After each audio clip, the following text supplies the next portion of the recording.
Tekla spev sa vlní po údolí a po stráňach čuť koscov v rodnom poli, tam družstvo P.D. Bošáca obrába pôdy.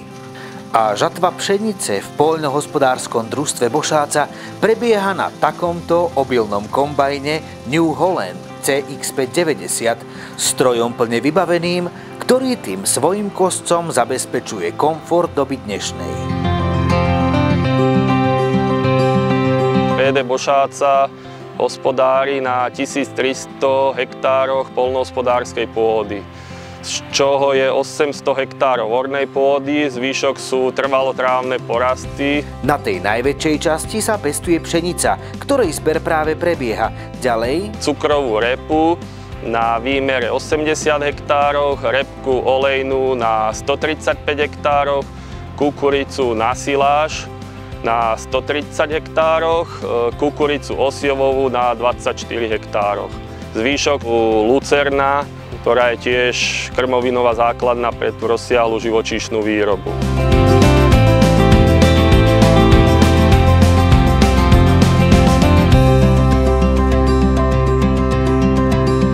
Obilný kombajn, keď oddelí zrno od slamy, prebieha následne lisovanie slamy, ktorá slúži ako podstielka pre živočíšnu výrobu. Ako poľnohospodárovi je mi ľúto, že na P.D. Bošáca a nielen na P.D. Bošáca nemôžeme využívať veškerú ornú pôdu, nakoľko nariadenie Európskej únie nám zakazuje využívať veškerú poľnohospodársku pôdu, čo sa trošku vymyká zdravému sedliackému rozumu.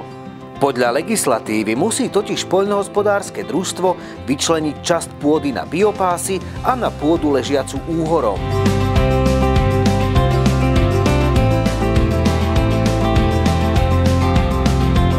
Pozbierané zrno, ktoré vymláti obilný kombajn, sa odvezie vlečkou do pozberovej haly, kde sa následne dočasne uskladňuje. Odtiaľ to poputuje na čističku. V pozberovej hale máme uskladnené aj iné produkty na výrobu krmných zmesí, ktoré si sami vyrábame a následne nimi krmíme ošípané a hovädzí dobytok.